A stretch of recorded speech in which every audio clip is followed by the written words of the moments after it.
I remember when I left my job with the HOA, I think they were a little salty that I was leaving. And one of the higher ups said, have fun fixing people's toilets. And I always say it felt like ordering off the menu. It's like, I will take one assistant. Right. And they're like, here he is asking questions. And it's not just why are we doing this or what do we do, but why? And is there a better way? They're reading the reviews. Right. And we do have some negative ones. And I look at them more of an opportunity to how am I going to reply? The second that you start doing things too quickly is when you open yourself up to stupid mistakes.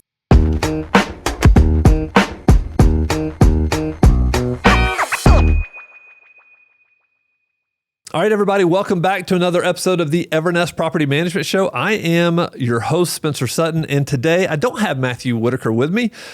He is busy today, but I do have a special guest. I have Courtney Parks with me. Courtney, welcome to the show. Thank you. Thanks for having me. Yeah, great to have you here. I was looking at all the speakers that were coming into town, so we're having NARPM Southern States here in Birmingham right now.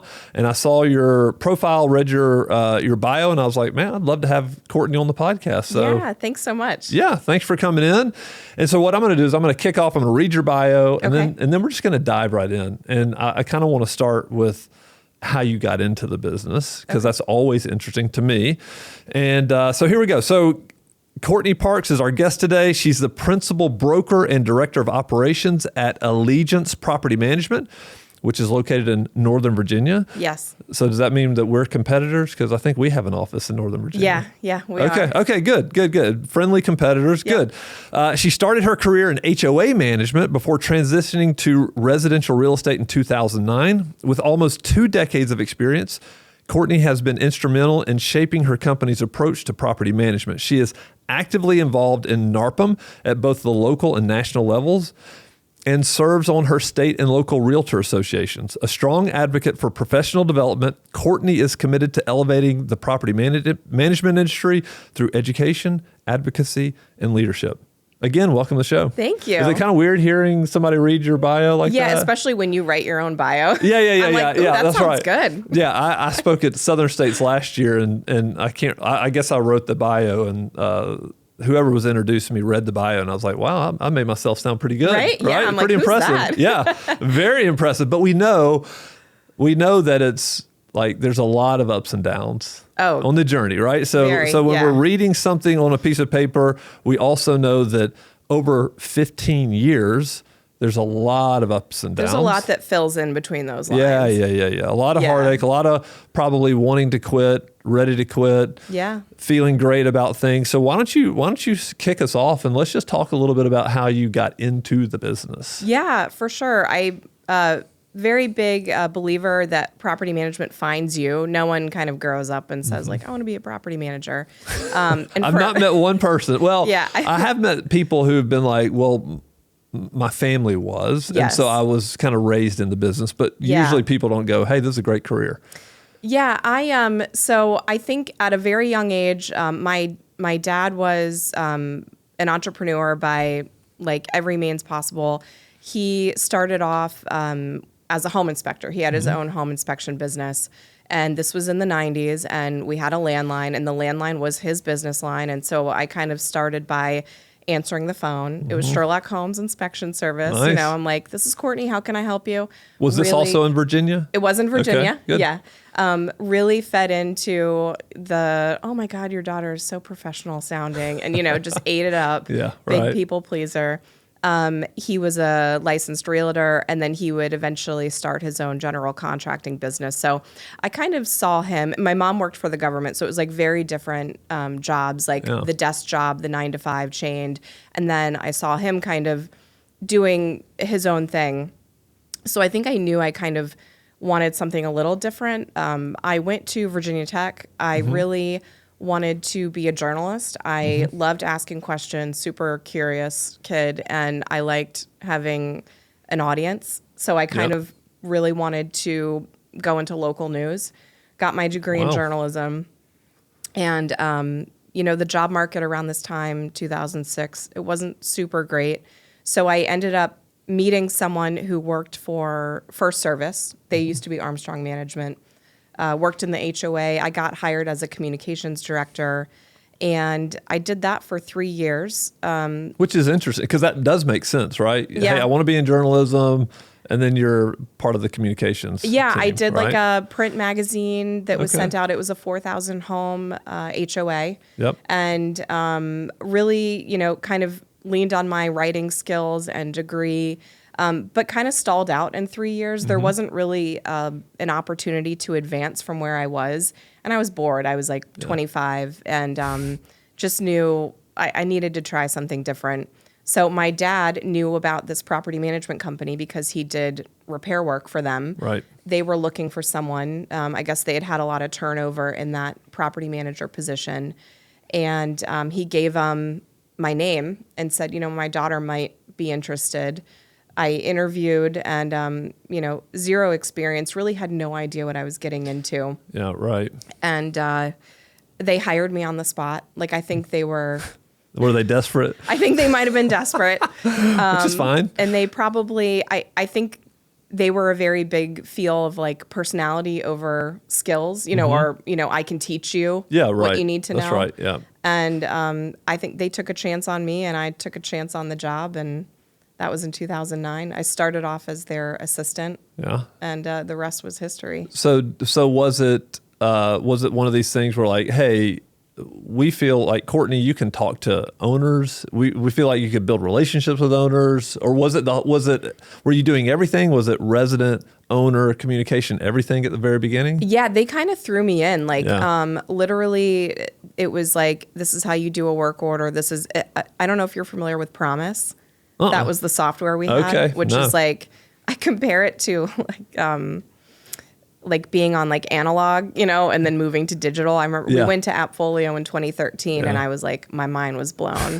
But it was a software that was only on your computer. Like, it was not web-based. Right, that's right. We would fax work orders. We would put them in a Rolodex. It was very manual. And I think they could see that I could easily communicate with just about anyone, owners, tenants, vendors. And I had a natural ability to kind of reframe something. And that's very important in property management. You're telling a client they have to spend a lot of money on something and trying to soften that blow or, get a tenant to not be angry about their refrigerator that just died. So I think it was more like they saw that I could kind of juggle a lot and had really strong, interpersonal communication skills.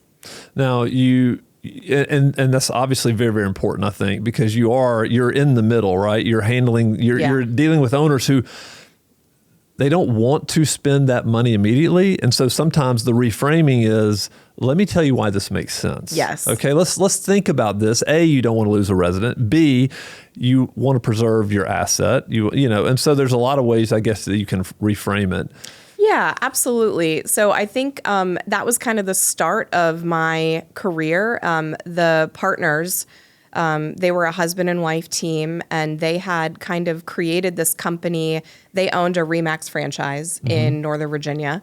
And the company was kind of started as an answer to all of these agents that they didn't want to do property management for liability reasons. Right. So they're like, we have this need. We see that we have clients who would need a property management. So it was kind of an interesting, this company was like an afterthought in a lot of ways. So it had never really been given a ton of TLC. Like, it was kind of a second brand of RE/MAX. Yeah, right, exactly. And so that was kind of interesting coming into it. We really catered towards being an asset to the realtors that were within this RE/MAX franchise. Yeah. And we see that a lot. I mean, obviously, a lot of property management companies want to reach out to realtors and build this network of referrals because there is a lot of liability in doing it. And a lot of, I think, what we saw was, and the way Matthew started Evernest was in 2008 when, he couldn't sell houses anymore. Yeah. He wasn't a realtor per se, but he became a realtor because he couldn't sell houses anymore. So he started managing properties. And that's absolutely what you see. And that's kind of a part of my journey with our realtor association is trying to get those agents who, their book gets a little slow and then they dabble in leasing or property management and they don't know what they're doing. And it gives the industry a bad name because you've got people that really aren't treating it with the respect that it needs to be. And so that's kind of been my motivation to, not be embarrassed by property management, but actually elevate it and get people to recognize us as, a part of the real estate world. Because for a long time, I think, at least in my area, property management was like the black sheep of real estate. Yeah. It's like you did property management because you couldn't do sales or something. Yeah. I mean, well, if you think about it, right, everybody, if you're just kind of thinking about, hey, if you could do anything in real estate, what would you want to do? Well, I want to be a real estate investor, right? Yeah. I want to own tons of either commercial property or multifamily or a lot of single family. And then beyond that, maybe it's realtor or whatever, selling properties. And then again, the black sheep or I definitely never want to be a property manager because all they do is deal in problems all day long. Exactly. I remember when I left my job with the HOA, I think they were a little salty that I was leaving. And one of the higher ups said, have fun fixing people's toilets. And I remember I'm like, you're saying this to like a 25-year-old, and I'm like, okay, I made the right decision to get out of this industry. Yeah. And I really liked that compared to the HOA world where people kind of feel like they're forced to work with you. Like you buy a home and you live in an HOA and you didn't necessarily pick it. Correct. I loved that people could choose to hire me. They could pick me and they wanted me to provide value and be of service to them versus like feeling kind of forced. Yeah, I love the fact that you can almost take on like a consultant, role with your owner because a lot of times they don't know what they just don't know what they don't know, and you've got all the experience. Like you can really guide and help them make the most of that investment. Yeah, and it was great for personal reasons. Getting my feet wet at that age in that industry, you learn so much. You learn enough to be like to get in trouble a little bit with all these different maintenance things, and it gave me street smarts that I think I was missing just being in the weeds in that industry. Yeah. So because it does, again, like we talked about, you kind of like property management finds you, you kind of fall into it. What do you think? Like when you think of the type of person who does really, really well with property management, what is that type of person?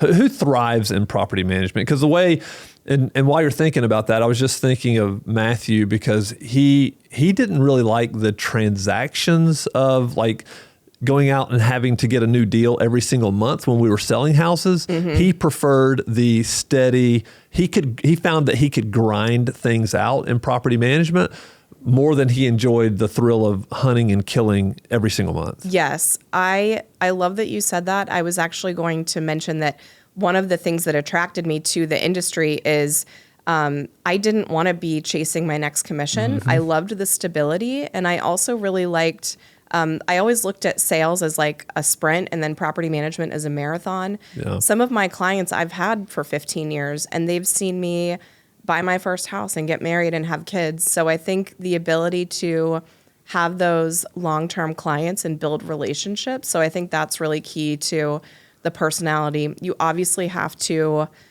be able to think on your feet and kind of make yourself a chameleon for whoever you're speaking to because you're speaking to different people in the transaction. You're going to be handling a tenant different than you would an owner or even a vendor. So you kind of have to make yourself that chameleon. And how am I going to shift the way that I'm, speaking to get the outcome that I want? Am I going to be empathetic with the owner who just has to drop $10K on something because their basement flooded, or am I going to be firm with a tenant because they're trying to push back on something and hold the boundary? Right. So I think it's like very much interviewing for, and I do this with my own team. I'm more looking for the personality and whether they have those basic skills of, just are you a people person and are you organized? Yeah. Because without those two things, you're going to fail. Do you do any testing? Like, do you do any personality testing to kind of figure out their natural tendencies from a personality standpoint? Yeah, we do. I've been pretty lucky. So I have 5 employees. 2 of them have been with me for 10 years. So you know them very well. I know them super well, which was good and bad because sometimes you get lazy and you lean on that. Yeah, That was kind of a part of my journey of really being the boss, because when you do know people for so long, it's hard to, those lines get kind of blurred. My remote team, I used a hiring agency. So they did those I knew at the time I did not have the capacity to take those extra steps and do the deep dive. So I really needed someone to kind of hand me some options on a silver platter and give me all that data. But yeah, they did personality testing with all of that. Who did you use to do that? We used Better Who. Okay, Better Who, yeah. Yeah. Well known in the industry. And great results, going with that. And we've had all 3 of my remote team members have been through Better Who. I kind of dipped my toe in the remote world, and I wasn't quite ready to hire direct the first time. So I went with like a company that you pay them a flat fee and they kind of give you someone.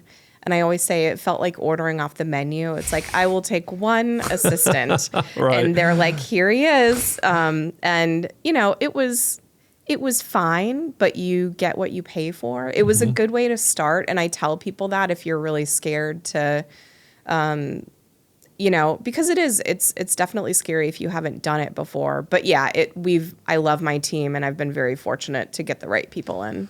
What do you talk about in your bio? We're talking about like leadership development. How do you identify leaders and how do you think about developing people? Like, not everybody, right? We think that leadership can be developed in people. It's learned. It's not, people aren't necessarily born with it. You may be born with charisma, but that doesn't mean you're a leader. So how do you think about like leadership development? Yeah, I think the individual just has to be curious and motivated. So one of my remote team members, I brought him on as a leasing coordinator, and literally it was like answering phones, fielding leads, with our rental application, helping with the listing side. And within 6 months, I was like, this guy is gold. And he's quickly become my number 2. And I know he's going to be my director of ops in a couple of years. And he has that curiosity where he's looking for the next thing and he's always looking for how to improve something. So I think, leadership, you can develop it, because I never saw myself as the leader type. A lot of it is that confidence and getting outside of the imposter syndrome. So I think some of that is a mindset shift and it can be taught. But you do have to have someone who wants it. I think that's the biggest thing. Yeah, that's a great point. When you said that, I was thinking about there's somebody on my team, and she started 2.5 years ago. And one of the things that she continually did was she kept asking questions. Yeah. And she was like, why is it this way? Why are we doing things this way? And then she would say, hey, Spencer, I probably would like to take on this task. I would like to take this challenge on. And she was just looking for more and more things. Yeah. And then at the end of this year, we promoted her to director of marketing. So she's essentially running the entire marketing department. Kayleen Von Schondorf's her name. And, but like, she had the leadership in her, and it was just like, you could tell once she started working and digging into things. For sure. And not everybody wants to be in that position, right? Yeah, correct. Some people, that's right. It's like my partner, my now partner, she's the one who trained me and she's like, you either want to be the chief or the Indian. And she got to the point where she's like, I don't want to be the chief anymore. Right. And, some people they don't want to be in charge. But I love that you brought up asking questions. And it's not just why are we doing this or what do we do, but why, and is there a better way? Yes. And right. questioning it, but questioning it with the right kind of integrity and I think that's what I could see with my number 2 is not like challenging, like you don't know what you're doing. Yes. It's more like, hey, how can we be better? Or how allow me to understand the why behind this policy or this process. And he was almost like, I'm like, are you in my head? And he would think of things before even I could think of them. And I quickly found out, he was my implementer. Like I could be the visionary and he could run with it. So, and that's 100% what Kayleen did. What I realized was that Kayleen was a lot better than I was at like certain things within the marketing department. And she took so much ownership of stuff that I was happy to give her more and more because she was just so very good at it. And I didn't have to worry about it. Yeah. Like literally it would be better than, and what we talk about here is when we bring new people in, we tell them, hey, if you see something that we're doing wrong or that could be done better, we've been walking over the same dead bodies for a long time, doing the same thing over and over just because it's always been done that way. But we want to get better. And so if you can help us do that, then point it out. And again, not in a way that's like, hey, y'all are dumb. Right. But in a way like, how can we all get better from improving this? Yeah. And it's been, for us, like I said, for a long time, it was just myself and my 2 Virginia girls. And everybody kind of knew what they were going to do. And we all really, it was like a crutch in a lot of ways because everyone knew what they were going to do. They knew what was expected. But the second I was forced to bring someone new into that, and I had to decide on my company culture. I'd never done that before. Right. Because I don't know, we just kind of, we all worked together and it fit. And I had to, and so that's when you start getting challenged in a good way of how can we do this different or how can I make myself more accountable as the boss and doing things that I wasn't doing before. So what was that evolution like? Because, culture is a big deal to us. Yeah. And it essentially is why people enjoy or don't enjoy working at a company. Yeah. There are a lot of bad cultures out there. And so what was the evolution of that for you? And then how do you make sure that culture remains alive and is like active in your business? Yeah. Great question. What I had mentioned before about kind of this company being an afterthought, we never had a mission statement. We never had core values. I think we were just kind of like, oh, this is what our purpose is. We're property managers and we're going to support these agents. And if we get our own clients somehow organically, cool. And so I really had to question, why am I here? Yeah. What do I quickly realized that I was going to be the one to decide the direction of the company and what I really wanted to put out there, for the mission and vision. So that was a big part of it. And it was hard. It wasn't easy, and even though it wasn't my company to begin with, I knew that I was going to be the one responsible for the new direction that it was going to go. Right.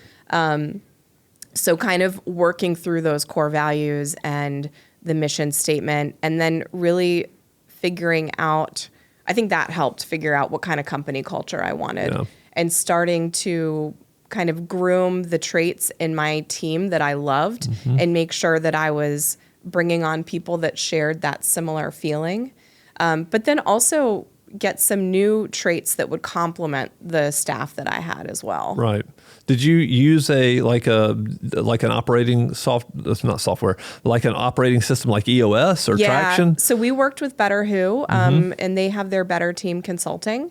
And so they helped us roll out their version of EOS. It's kind of like a property management style version of EOS. Right. And they worked me through all of those. And this was about 18 months ago. I hit a wall. I did, I was going to the NARPM things and I was involved with all of these different organizations and and doing all the things I'd rolled out in RBP. I had a virtual assistant. But I still was like, this company can be so much better. Like I had stalled and I had done everything to my ability. So we brought on the consultant. That was like the game changer. And they really started from the bottom with us because we didn't have all these things. Yeah. So yeah, they worked through the process of coming up with the core values, mission, vision, organizational chart, and then helped us implement EOS. I was never a meeting person because, again, we had these two individuals. We could just yell. Yeah, you're just like walking in the hallway or whatever, seeing each other. I could just yell to the office next to me and ask my questions, and very, very unstructured. Yeah. And we survived like that for a lot longer than we should have. Well, I think that's a great point. And if you're listening to this and you're relatively new in your journey or whatever, or even you've been doing this for a long time, I mean, just so important to have this foundation, in my opinion, of a vision. And like I gave a talk last week or a couple of weeks ago in Atlanta, and we're just talking about how do you build a company that scale? How can you scale a company that lasts? And this is one of the big things, is having that vision, not only having the culture, but then having the vision and if people don't know what they're moving towards, like your mission statements, and then it's going to be hard for them to, I think, in this type of business, because it's a very difficult business, to grind it out. Yeah. Like you as the owner would want to do. Right, exactly. I do the BDM for my company, and I can go on appointments all day and bring in the right client, and I know what I want them to feel. But the second I transfer them to my team, I want them to get that same feeling. Right. So they need to know the why. They need to know what we're doing here. And our market is a lot of accidental landlords. So we have, most of our clients own 1 to 2 properties. So that's kind of a different type of client experience than someone who might have 50 properties that they've never stepped foot in. That's right. So to me, that's more important. And that's why our mission statement is a human-driven experience. Like, we want to maximize your investment, but we want to be a people-first community. Because a lot of our clients are more interested in, I want to not lose money on this house, but I want to move back in when I come back. Yeah, right. That's right. Maybe they raised their kids there, or they had great memories there. They don't want to see somebody come in and trash it. There's more of an emotional attachment to that accidental landlord. Yeah, and if they come back, they want to make sure that their property is going to be in a relatively similar condition when they come back in 3 to 5 years versus, the kind of normal churn of like a traditional investor. Yeah, traditional investors are interested in the bottom line for the most part. Absolutely. Right? Yeah. Which is why they look for those markets that they believe they can get really good returns on. Yeah. Doesn't always work the way they think, but that's really interesting, because we've identified, we have Mike and Mary, we call Mike and Mary the investor, and versus Susie and Steve homeowner. Yeah. And so we speak differently to those people, and we train our BDMs like, hey, these people have different desires, different needs, and so you're going to have to talk to them a little bit differently. And we try to do that in our marketing as well. Yep. And I think, there's a way to still have that. Was it Steve and Susie? Yes, Mike and Mary. Oh, Steve and Susie. Yeah. So there's still a way to have that conversation with them and try to kind of educate them and say, this is now a business for you. We will take care of it, but you need to take your homeowner hat off and put your landlord or your business hat on, because, and a lot of times it's easier to speak to them like that because they just want the house taken care of. So it's almost easier to get them to invest the correct amount of money on repairs, or they're like, I just want it done right, instead of the, what's my bottom line? Correct. And the quick turns, and, they're like, I don't need max rent, I just want a good tenant kind of conversations. Yeah, we realized that distinction. We were in Birmingham, obviously this is where we started, and we dealt with a lot of out-of-state investors. Matthew and I were investors, so we were used to talking to them, and we knew what they want. We knew how they wanted to be treated. But then our first market outside of Birmingham was Nashville. And in particular in Nashville, it was Brentwood and Franklin were a majority of our owners. Well, these are nicer suburbs, and these were, for the most part, homeowners who lived there in Nashville, and they just wanted their asset taken care of. They wanted their home taken care of, and they were less resistant to repairs and maintenance and things that popped up, which obviously gave a better resident experience. And probably what we saw, I didn't go back and look at it, but probably what we saw was longer tenancy just based on the fact that they were taking care of the properties. Yes. Yeah. And that's another... something that we value is that resident satisfaction, and we try to call them residents and not tenants. And same here. Yeah. Because it really, it's a direct return on the investment. We have a 75 to 80%, renewal rate. Our tenants or our residents, for the most part, are going to keep renewing if they're given the option. And that is going to, less turnover, less wear on the home, less expenses at the end of the day. So a lot of our Google reviews are actually on the tenant side. Sure. And I've had clients find me and say, I actually found your company because of your tenant reviews, because they understand the importance of having a happy tenant in their property. Yeah. I go ahead. I was going to say the tenant's the customer, but a happy customer is going to equate to a happy client. There's no doubt. I try to tell owners all the time, I'm like, you will not make money in this business if you're turning people over every 12 months. It just doesn't work because you've got vacancy, you have turn cost. I mean, there's all kinds of things like that. Yeah. I remember sitting down with Robert Locke, who is pretty well known in the NARPM world. He had a great property management company in Atlanta for many years. I went to his house just to interview him and talk to him. This is probably, goodness, 8 or 9 years ago. And he and I sat there and talked, and he said, let me tell you a story. I realized that one day I got notice that a resident was going to vacate. And I asked my team, how long have they been there? Like, I know this name. I've known this name for a long time. And they had been there 20 years. Wow. And he said, and guess what? The client was with me for 20 years. And so he said, I realized then that it's not the property that's the asset, it's the resident that's the asset. They're the asset. So he started talking about, how do you keep a resident for 20 years? Well, you appreciate them. So he would have vendors even sponsor like carnivals and stuff once a year. And he would have vendors pay for rides and different stuff and invite all the residents and have a big deal. Like he just went overboard. They would write notes, they would give gift cards. So that was really an epiphany for us to go, wow, it really is the resident. Yeah, I think that's spot on. Yeah.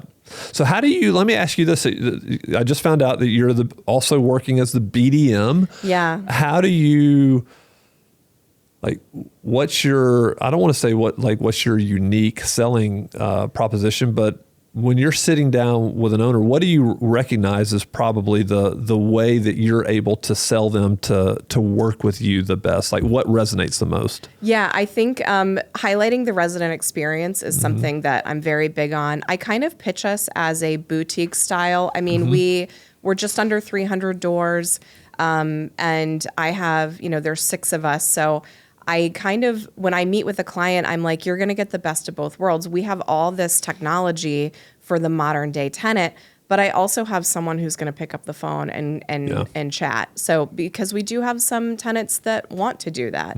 And then I also explain that we cater towards that. I don't call it the accidental landlord, but, but I really try to connect with them on that level of like, this is an investment, but it's your home. Right. And we understand that has a different level of care that you are expecting.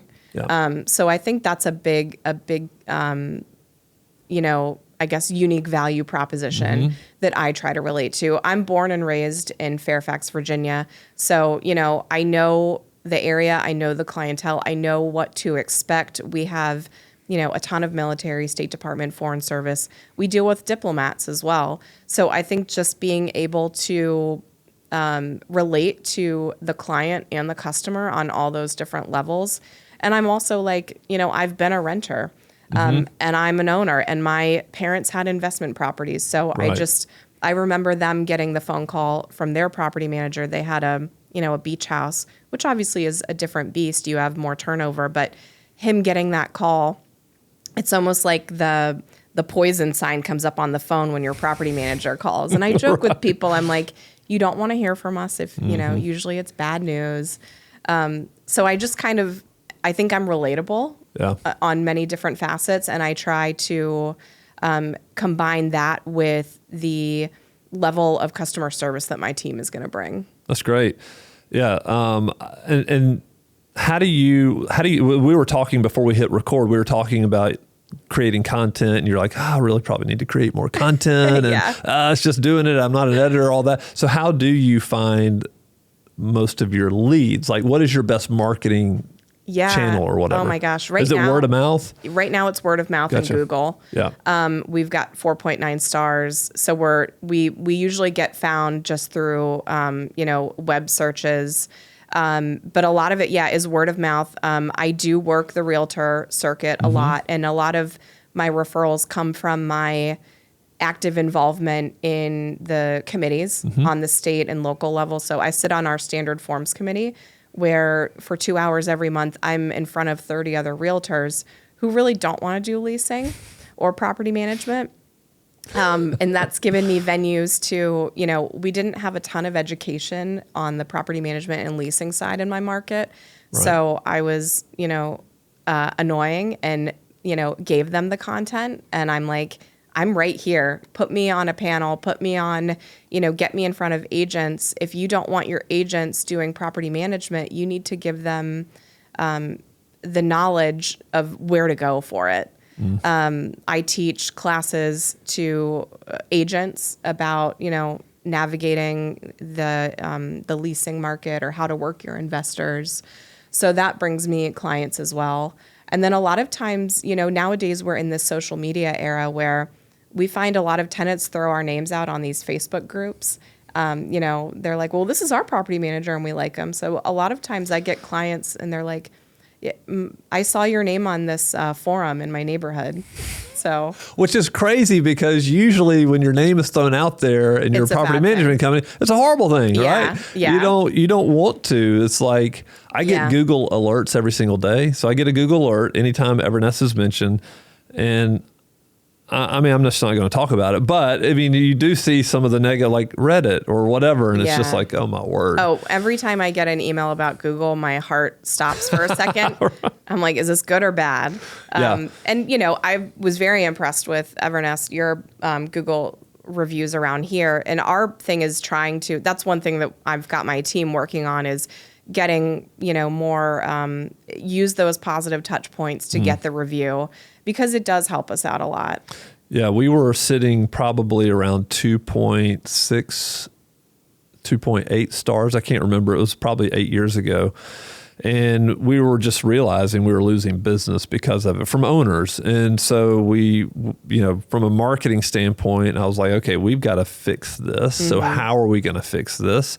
And we just got very, very serious about, because nobody leaves a review for a property manager unless it's a problem, right? No owner is patting you on the back and say, thanks for sending me my rent. Correct. It doesn't happen. So we had to be very aggressive about asking for reviews. You have to be intentional. You have to be super intentional. Yeah. And that meant we set up our texts that were going out to houses. When you have a positive experience, when you fix a problem, ask for a review.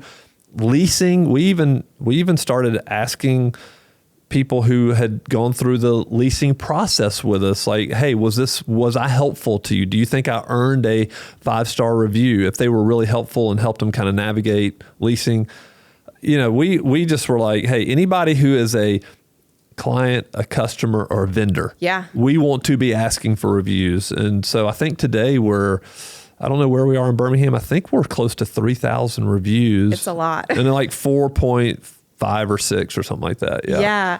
One, and that does win business, by the way, just like what you're saying. Oh, absolutely. It wins you owner business. Yeah, because they're not only are they looking at your score, but they're reading the reviews. Right. And we do have some negative ones, and I look at them more of an opportunity to how am I going to reply? because I think people look at the review, but then they also look at the response. Yes. And I make sure I personally respond to every review that comes in. One untapped market I found was we are very MLS heavy, which you might be realizing with your Northern Virginia branch. Yeah, right. But we deal with a lot of tenant agents, co-op agents. And they love when the transaction is super smooth. So I'm hitting them up for reviews too. I'm like, did you have a good transaction? Are you going to enjoy this, little compensation that we might be sending your way? Right. Yeah. Here's my Google link. Yeah. It's also just getting it out of your mind that it's okay to ask. I had one employee and she's like, I just feel so weird asking. I'm like, don't. It's not going to hurt anybody. The worst that's going to happen is they're just not going to do it or they'll ignore you. That's right. But it's that weird feeling of like, you're kind of putting yourself out there. You're being vulnerable. That's right. You're opening yourself up for them to say you did a horrible job. Yeah. And if I was going to leave you a review, it'd be a 1-star review. So don't ever ask me again. But you instinctively know if you did a good job or not. Yes. For the most part, right? Yeah, absolutely. Yeah, I'm not going to ask someone that I did a bad job on. That just hung up on me. Let me text them. We have it built into our a lot of our lead simple processes. After the lease is renewed or after the lease is signed, or once the management termination process ends, it'll come to me and I'm like, should I send this email or not? Because, I hope that at the end of the relationship that we ended on a positive term. Yeah, right. But sometimes it's not that it was a bad ending, but just the client was a pain. Yeah, and that's so, right. And you could have done everything right and they're still going to pick you apart. And so I'm like, skip. Skip. Yeah, 100%. That comes to me and I have that final say of, am I going to reach out? And then going back to the long-term relationships, I can pull in I'm so glad your kids are done, at Alabama, or, how's your dog doing? Or congrats on the retirement, and I can pull in those personal moments. Yeah. Yeah. Yeah. And that's huge. It's huge. Yeah. It makes a ton of difference. All right. Well, Courtney, this has been great. I still want to ask you something because we talked about this right before you went on. Now, in this business, it's crazy. If you've been in this business long enough, there's all kind of crazy stories. We've made thousands of mistakes. And we also have funny stories about residents and owners and all this stuff. I want you to you started your talk yesterday. You did a breakout group and started really just being very vulnerable and saying, hey, what I want you to do is tell this story because you're giving, if you're brand new listening to this, you're starting your property management company, or maybe you're young in it, I just want you to know we all make mistakes and there's still hope. So Courtney, why don't you tell that story? Yeah, this is one of my now favorite stories to tell. And I usually remind my staff knows about this, even the new ones. And anytime they might make a mistake and they're beating themselves up, I remind them of the story. So I was a couple years into my property management career. And so we're talking, you're relative. This was what, 13 years ago or so? Yeah. Yeah. And I was running the company because I quickly took over, my partner said, I don't want to be the chief anymore, and so I kind of took on that role. And a lot of my journey was trial by fire, and you make mistakes and you remember the expensive ones. And so I'm, knee deep in doing everything. So I was running the company. I'm doing BDM. I'm doing maintenance. I'm doing inspections. Like literally we were just the three of us and kind of everybody did everything. Yep. So, I'm taking care of work orders. One of my clients, they needed a new roof. So, we go through the bid process. We get the 3 bids. The owner picks one. I sign the contract. I send it over. We pay the invoice. And I'm like, okay, on to the next thing, because that's what life was back then. Sure. About 6 months later, we get a work order. And the tenant, it's like water stain in my bedroom. Water leak. Yeah. Like, how does that happen on a new roof? Yeah. Well, I'm like pissed, because I'm like, that roof is brand new. So get this contractor back out here. Yeah. He has to fix this. It's like almost embarrassing how, I was just like, take care of this. So we send the company back out. And again, I'm not really thinking about it. You know, it's everything was so fleeting. You do it, and then you're just like, okay, what else is on my desk or what else? So we get the work order back with the contractor notes, and it says roof needs to be replaced, very bad shape.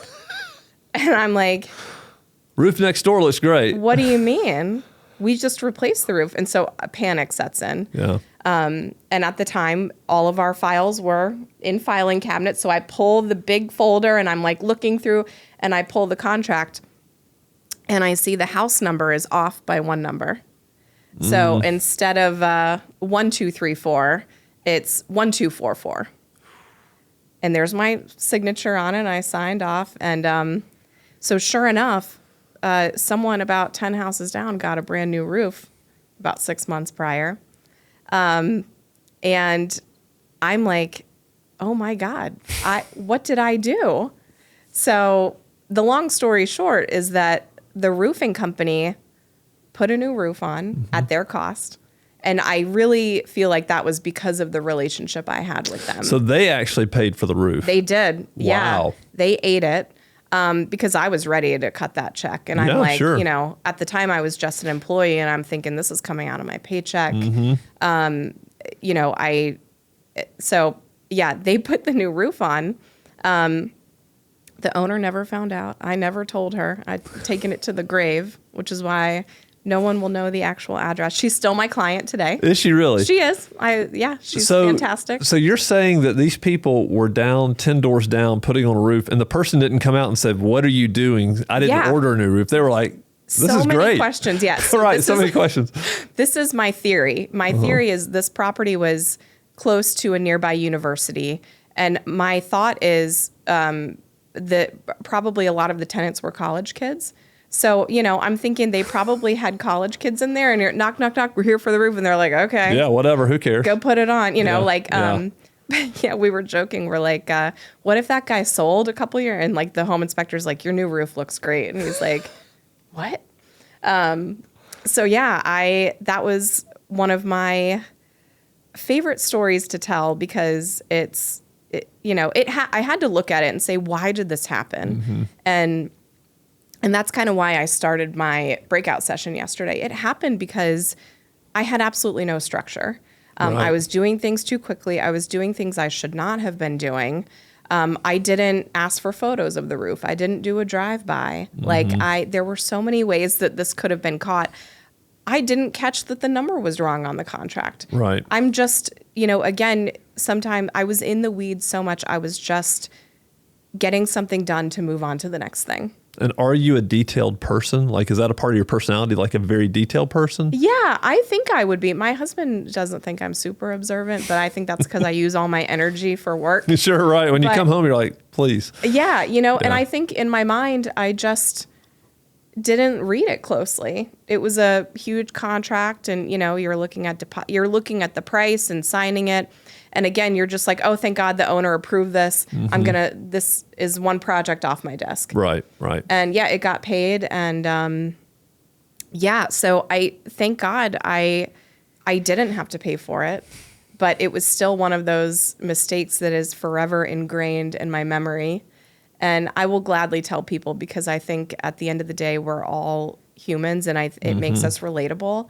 And it wasn't the last mistake I made, but Sure. it's more of the... But it's a memorable one. It's a very memorable one. We love, Ray Dalio has a principle, it's one of my favorite principles he has. It's pain plus reflection equals progress. And that's like, there's always going to be pain. There's always going to be mistakes. There's always going to be something going on. But as long as you reflect and learn from it, what can we learn? Then guess what? You've made progress. Yeah. And so that's essentially what you've done. But I love that because then probably over time, processes, documentation, all of these things become a lot more important as you grow. Yes. And I pick up on when I have a director of maintenance and I will notice when we hit busy season and she's starting to get flustered and I'm like, slow down. Yeah. It's okay. Like the second that you start doing things too quickly is when you open yourself up to stupid mistakes, little mistakes, like a house number being off by one. That's right. That can lead to a much bigger one. Yeah.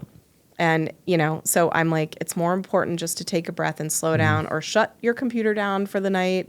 And, and come back when you're fresh. Exactly. We'll pick back up tomorrow. Yeah. No one is going to be worse off because you're taking some time. Yeah. Or take the day off. We'll be okay. Yeah. That's great. Well, Courtney, this has been great. Thank you for coming over from taking a break from NARPM, coming over here and recording this podcast with us. We appreciate really it. Fun. I love talking property management. Yeah, I know. You're great at it. So I think you should do more content. Right? Yeah, absolutely. Right? There we go. This is my push. Do more content. Do more marketing. That's the lesson. That's the lesson. That's Yeah. right. Well, thank you for being here. And that is it for this episode, everybody. We'll be back next week with another episode of the Evernest Property Management Show.